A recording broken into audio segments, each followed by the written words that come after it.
భారతావని ఉసురు తీస్తున్నదెవరు? దేశంలో ఇప్పుడు జరుగుతున్న మొత్తం గందరగోళానికి మూల కారణం ఏమిటి? కొంతమంది చెప్తున్నట్లు ఇది దేశానికి ఉపయోగపడుతుందా లేక ఆర్థిక వ్యవస్థని అతలాకుతలం చేస్తుందా? ఒక్కసారి నిజాయితీగా ఈ విషయాల్ని పరిశీలించండి. మోడీ నిజాయితీగా చేస్తే మంచి ఫలితం రావచ్చు. కానీ నిజాయితీగా చేస్తున్నాడా లేదా అనేదే అసలు విషయం. సమాజంలో ఒక పెద్ద మార్పు తలపెట్టినప్పుడు దానిని సమాజంలో ఉన్న పెద్ద మనుషులతో మొదలు పెట్టాలి. అప్పుడే సామాన్య ప్రజలు కూడా హర్షించి దానినే అనుసరిస్తారు. కానీ ఇప్పుడు జరుగుతున్న తంతు అంతా సామాన్య ప్రజల నుంచి మొదలుపెట్టి పెద్దల్ని వదిలేశారు. ఆర్బీఐ గవర్నర్గా రఘురాం రాజన్ పోయి ఉర్జిత్ పటేల్ వచ్చాడు. దేశం మొత్తం మీద ఎవరెవరు బ్యాంకుల వద్ద నుండి ఎంత మొత్తం తీసుకొని తిరిగి చెల్లించటం లేదో తెలుసా? ఇప్పుడు మేము చెప్పబోయే డీటెయిల్స్ ఆర్బీఐ మాజీ గవర్నర్ రఘురాం రాజన్ విడుదల చేశారు.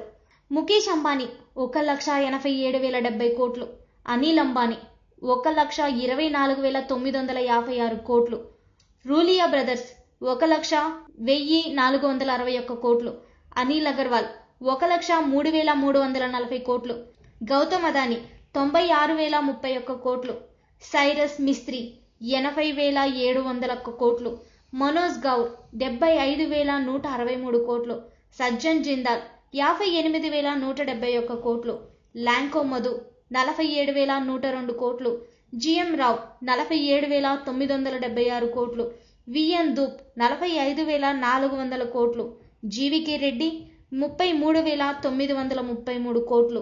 వీళ్లతో పాటుగా ఇంకా మరికొందరున్నారు. వారిలో Sahara group, Vijay Mallya, Shri Renuka sugars, Naveen Jindal, DLF properties, అంతేకాకుండా 5,000 కోట్లు అంతకన్నా తక్కువ చాలా మంది ఉన్నారు. మొత్తం కలుపుకొని 28 లక్షల కోట్లు మొండి బకాయిలు. వీళ్ళందరూ అప్పులు తిరిగి చెల్లించాలని, లేని ఎడల ఆస్తులు వేలం వేస్తామని అందరికీ ఈ సంవత్సరం జనవరిలో ఆర్బీఐ గవర్నర్ రఘురాం రాజన్ నోటీసులు ఇచ్చారు. ఆ తర్వాత వీళ్ళందరికీ మోడీ మిత్రుడు కావడంతో ఎవ్వరూ రాజన్ ఆదేశాలు లెక్క చేయలేదు. దీనితో అనుకున్నట్లుగానే రాజన్ వీళ్ళ ఆస్తులన్నీ మదింపు చేసి వేలానికి నిజంగానే సన్నాహాలు చేశాడు. రాజన్ అనుకున్నది అనుకున్నట్లు జరిగితే మొన్న జూలైలో వేలం పాటలు మొదలై ఉండాలి. ఆ సమయంలోనే ఈ పెద్ద వ్యాపారస్తులందరూ ఆర్బీఐ గవర్నర్ రాజన్ సాగనంపి రిలయన్స్ లో ఉద్యోగం చేసిన ఉర్జిత్ పటేల్ ని ఆర్బీఐ గవర్నర్ గా చేశారు. వాళ్ళు తీసుకున్న అప్పు ఎంత, వాళ్ళు అసలు ఆస్తి ఎంతో తెలిసిపోతుంది. ఉన్న ఆస్తి కంటే 2 రెట్లు అధికంగా బ్యాంకు లోన్లు తీసుకున్నారు. ఉదాహరణకి అనిల్ అంబానీ అప్పు 1,24,000 కోట్లు అయితే ఆయన ఆస్తి 60,000 కోట్లు. మరి మిగతా డబ్బు అంతా ఏం చేసినట్లు? దానికి సమాధానమే ఈ బ్లాక్ మనీ.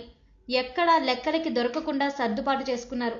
అందరూ ఇలానే దొంగ లెక్కలు వేసి అప్పులు చూపెట్టి ఉన్న డబ్బుని బ్లాక్ మనీగా డాలర్లోకి మార్చి స్విస్ బ్యాంకుల్లో దాచారు.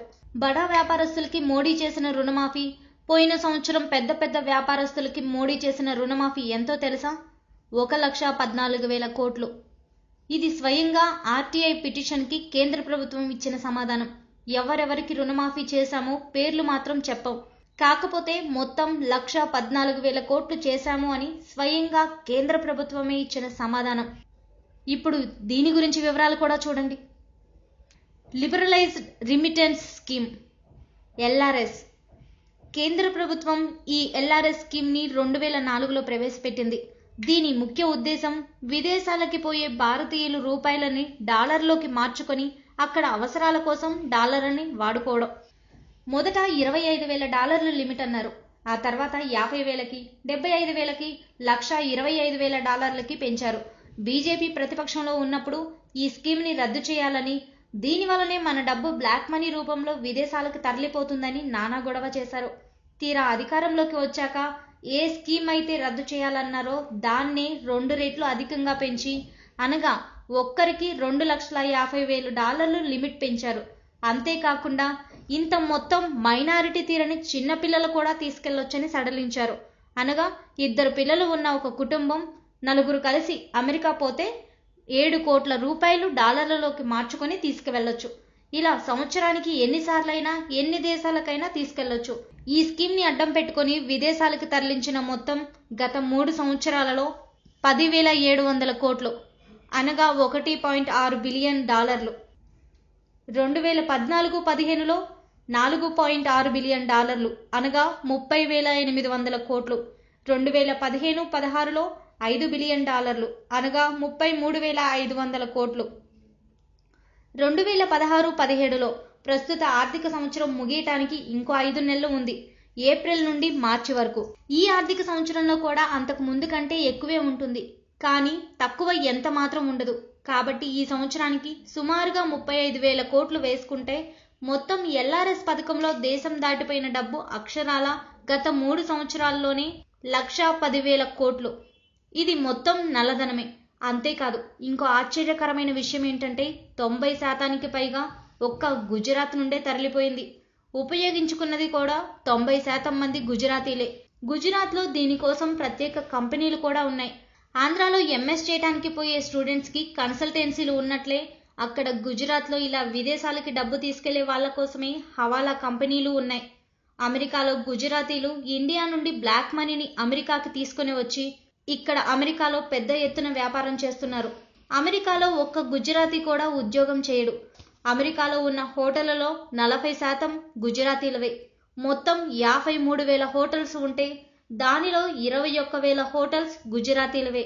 ఇండియా నుండి బ్లాక్ మనీని ఇక్కడికి తరలించి ఇక్కడ వ్యాపారాలు చేస్తున్నారు. అమెరికాలో రాజకీయ పార్టీలకి చందాలు ఇచ్చేది భారతీయులలో ఒక్క గుజరాతీలే. భారతీయులు విదేశాలలో వ్యాపారం చేస్తున్నారు అంటే అది ఒక్క గుజరాతీలే, అది కూడా ఇండియా నుండి తెచ్చే బ్లాక్ మనీతో. ఆఖరిగా గుజరాతీలు దేశభక్తి గురించి ఇండియన్ ఆర్మీలో 121 క్యాడెట్స్తో హర్యానా అగ్రస్థానంలో, ఆ తర్వాత పంజాబ్ 2వ స్థానంలో ఉంది. ఆ తర్వాత మిగతా రాష్ట్రాలన్నీ ఉన్నాయి. దీనిలో గుజరాత్ స్థానం ఏమిటో తెలుసా? ఒకే ఒక్క క్యాడెట్తో ఆఖరి స్థానంలో ఉంది. దీని గురించి సునీతా సింగ్ చేసిన ఒక కామెంట్: నా జీవితం అంతా ఆర్మీలో పనిచేసి రిటైర్ అయ్యాను. నా సర్వీస్ మొత్తం కాలంలో ఒకరో ఇద్దరో గుజరాతీలు ఎదురుపడ్డారు అని చెప్పాడు. ఇది ఇండియన్ ఆర్మీలో గుజరాత్ పాత్ర. ఇలాంటి వ్యాపారస్తులకి భక్తులందరూ జిందాబాద్ కొడుతున్నారు. ఇదండి పెద్ద పెద్ద వ్యాపారస్తుల భాగవతం.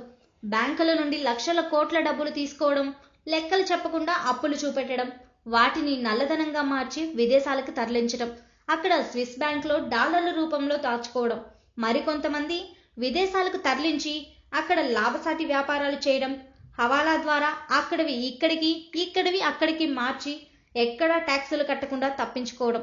ఇలాంటి వాళ్ళందరికీ దగ్గరుండి మరీ సహాయం చేస్తున్న మోడీ సామాన్యుల మీద మాత్రం యుద్ధం ప్రకటించాడు. ఇదండి గుజరాత్ వాళ్ళకి అండగా ఉంటున్న మోడీ, అమిత్ షా కథ. వాళ్ళ వెనుకున్న బడా వ్యాపారస్తుల కథ. నిజానికి నోట్ల రద్దు మంచి పని, కాకపోతే అది పైన చెప్పిన పెద్దలతో మొదలుపెట్టి ఆఖరికి సామాన్యుల వద్దకి రావాలి. అలా చేసినప్పుడు ప్రజలందరూ మోడీ నిజాయితీని అర్థం చేసుకుని సహకరించేవారు. ఆఖరిగా ఒక్క మాట, రిలయన్స్ జియోని ప్రారంభిస్తూ ముఖేష్ అంబానీ ఉచితంగా ఎలా ఇస్తున్నారా అని విలేకరులు అడిగితే ఆయన చెప్పిన మాటలు ఒకసారి గుర్తు చేసుకోండి. నష్టం కోసం వ్యాపారంలో ఎవరూ పెట్టుబడులు పెట్టరు, ముందు ముందు మీరే ఆశ్చర్యపోయే సంఘటనలు చూస్తారు. ఇది ఆయన అప్పట్లో ఇచ్చిన సమాధానం. ఇప్పుడు జరుగుతున్న పరిణామాలే ఆయన చెప్పిన ఆశ్చర్యకర సంఘటనలేమో. ఆర్బీఐ గవర్నర్గా ఇప్పుడు ఉన్నది ఒకప్పుడు ముఖేష్ అంబానీ దగ్గర పనిచేసిన ఉద్యోగి. ఇప్పుడు ఎన్ని నోట్లు ప్రింట్ చేస్తున్నారో, ఎన్ని బ్యాంకులకు తరలిస్తున్నారో, మరెన్ని రిలయన్స్ గోడౌన్స్కి తరలిస్తున్నారో ఆ దేవదేవుడికే తెలియాలి. ఏది ఏమైనా గుజరాత్ వ్యాపారస్తులు అందరూ కలిసి మళ్ళీ నమోని ఈ కొత్త నోట్లతో గెలిపించడం ఖాయమే. నమో నమో, ఈ దేశాన్ని దేవుడే కాపాడాలి. Like and subscribe Eagle Media Works.